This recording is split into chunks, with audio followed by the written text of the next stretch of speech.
Hey y'all, what's good, beautiful people? It's your girl Tay, and I'm here yet again with another update video. So definitely make sure you guys smash that like button, comment down below, subscribe, plus push your post notification bell button so that when anytime I upload a video, you will be notified. All right, you guys, we are going to jump right into the news. So today is Wednesday. Happy Hump Day. I know I haven't said that in a long time, but I'm saying it to y'all today. Happy Hump Day. So the first thing we're going to talk about is WeWho.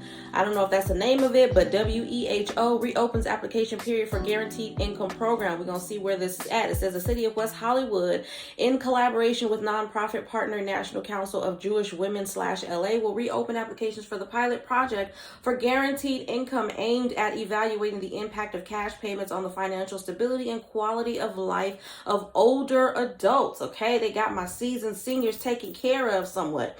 Guaranteed income is a direct and regular cash payment, no strings attached, provided to a specific group of people for a designated amount of time. In January of 2021, the West Hollywood City Council approved an item for the city of West Hollywood to join the Mayors for Guaranteed Income MGI network and directed staff to develop a guaranteed income pilot program for West Hollywood, okay, including identification of research funding, community implementation, and evaluation partners. There are numerous cities, counties, and private guaranteed income pilots happening throughout the nation. I'm going to do some more digging though, because I want to find these. Wherever there is a guaranteed income program, I'm going to get that together and give it to you guys. Guaranteed income pilots are a way to test the impact of cash payments while also providing a service to help financially stabilize community members and learn information to help create future evidence-based policies and programs. So basically what they're trying to say is that they are creating these programs. They want to see how these programs work. They want to see if they actually work. They want to see if the people who are being who are part of these programs, people who are receiving the cash assistance, actually show that they are in a better place after receiving the assistance than they were before. I'm sorry, you guys, I'm checking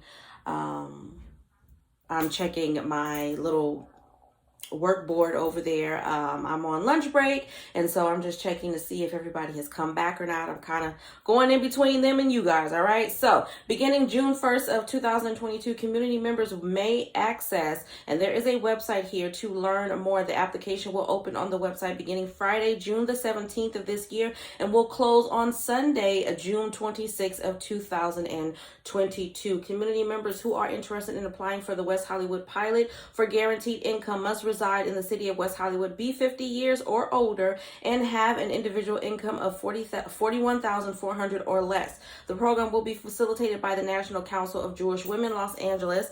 People who need assistance applying may also call, and there is a phone number and an extension, and there's also an email address. So I am going to copy and paste this down below in the description box so that you guys can find it.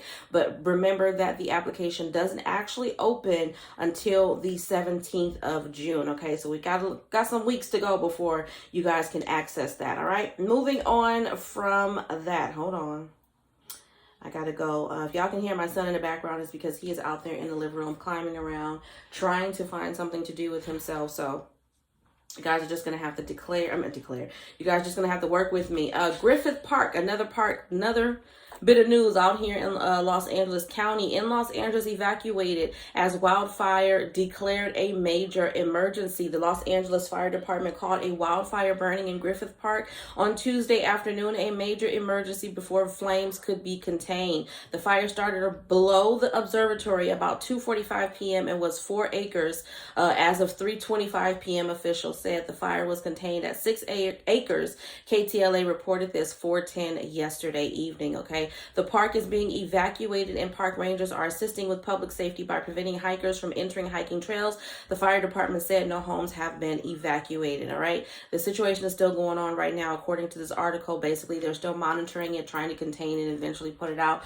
That's the only not the only, but that is one of the many things. Again, this is another area in which our governor, mayor, whoever, all of these politicians, this is something where you should be putting your money, because a lot of people suffer out here. I'm pretty sure you guys have seen it. And not to say that we're the only state that has a lot of wildfires and anything like that, but I feel like I've seen wildfires a lot more in California because of the unbearable heat. Not to say again that other places are not struggling with heat, but you know, we don't even have when I tell you guys we didn't have a winter, it was like Africa over here to me. And I've never been to Africa, but I can only imagine that this is what it feels like. I want to say it probably rained 10 days, if that. And on some of those days, it wasn't even a full day. It would be raining for maybe 20 minutes at night. Maybe we had 4 or 5 days of actual rain. And it could have been better or worse in other areas of Los Angeles County, but I know where I am specifically, we barely had any rain. Okay, so for that reason, we're always struggling, or the county in general is always struggling with wildfires. And I really, really, really would appreciate it if, when they're discussing where to put money at, like all of this surplus money that they have, yes, give that back to the Americans, but let's allocate some of those funds as well to situations like this, where I'm pretty sure we could use more firemen or whatever resources that are necessary to help fight these situations. We can't prevent them from happening, but maybe we can have more than enough resources available, people available. We can have more safety precautions ready to be implemented in a moment's notice, or, you know, as quickly as possible. Things of that nature is what I'm trying to say, basically. So moving on from that, I'm trying not to repeat the same thing. We talked yesterday a little bit about the Republican that was going against sending aid over there to Ukraine. So we're going to jump back into that a little bit. It says 11 Republican senators bucked their leadership and voted against a motion advancing a $40 billion security assistance package for Ukraine on Monday. So it didn't go through, okay? People were saying no, for whatever the reason may be. We know that this one Republican said he was against sending the money over there to Ukraine because he thought that it would be better spent over here, giving $1,000 to every American over here. But we know that the price tag of that is going to be a whole heck of a lot more than just $40 billion. All right. It goes on to say that, the security package isn't expected to pass until later this week because a single Republican, going back into what I said yesterday, Senator Rand Paul of Kentucky, is objecting to a quick vote on the measure. Paul has demanded the legislation give an inspector general authority to oversee spending, which he called unprecedented and fiscally unsound. But Democrats said Democrats said that would require a revote in the House and burn precious time given Russia's daily whatever it is that they're doing. I don't want to say all of this on here because I don't want YouTube to flag my video. You guys know how I feel about that. It is not, my heart. I have to keep saying this, but my heart really truly goes out to the families that are over there suffering. But, in his speech, let's move on.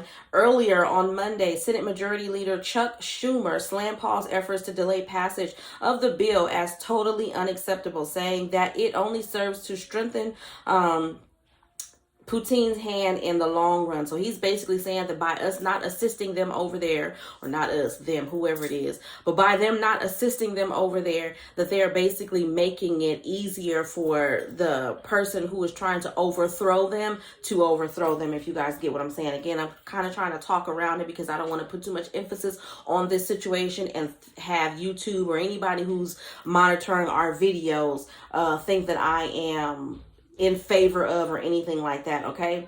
The list of lawmakers hindering aid to Ukraine specifically has been steadily rising over the past month. Last week, there was 57 Republicans that voted against the Ukraine assistance bill in the House. 2 months ago, only 3 GOP House members voted against a separate security package. Now, I know a lot of you guys feel strongly, you feel the same way. You're saying, hey, we need money over here. We need assistance over here. We're in the middle of a pandemic. And I get that. I'm not going to go into that because I've done it several times. We do need assistance over here. It doesn't look like anybody else is disagreeing with you guys on that front. So who knows? This package may not actually pass. We don't actually know at this point. We just know that they're talking about it, and we've got a list that is continually growing, and people saying, nope, we don't want you to send money nowhere. We want you to give it to our people over here. So it is what it is. Now, hold on.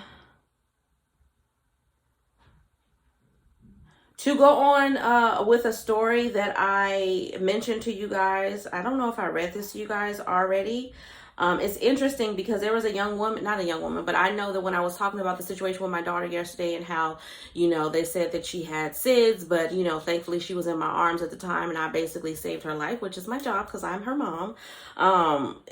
Somebody sent me an article in the comments, just to let you know that I do read your comments. Someone sent me an article in the comments, and just right after that, an article popped up across my feed. So I wanted to share that information with you guys. It says a team of Australian researchers have identified a biochemical marker in the blood that could help identify newborn babies at risk for sudden infant death syndrome, also known as SIDS, a breakthrough, they said, creates an avenue to future tragedy preventing interventions. The researchers in a study published in the Lancet's eBiomedicine found that babies who passed away due to SIDS had lower levels of an enzyme called, and there is no way that I can say this word, but it is BCHE shortly after birth. BCHE plays a major role in the brain's arousal pathway, and low levels would reduce a sleeping infant's ability to wake up or respond to its environment. This is the first evidence that babies who succumb to SIDS are different from birth. Study leader Dr. Camel Harrington of the Children's Hospital at Westmead in Australia told Reuters by email. An apparently healthy baby going to sleep and not waking up is every parent's nightmare. I can attest to that. Now, just pause on that for a second. I don't necessarily think that that's literally what happened to my children. That is a name that they gave my daughter at the hospital. That's the name that they called it. They said that it was SIDS, and the reason for that is because they couldn't find anything. There was nothing wrong with her heart. There was nothing wrong with her blood. They ran all these tests. Like I said, we were in the hospital with her for 72 hours. She was in the hospital for 3 days, and they had all these machines and stuff hooked up to her, monitoring her on a continuous basis, as well as sending her blood out very regularly to the labs, and they couldn't find anything that was wrong with her. Now, just from what I remember in the situation, I want to say she was in between conscious and not conscious, okay?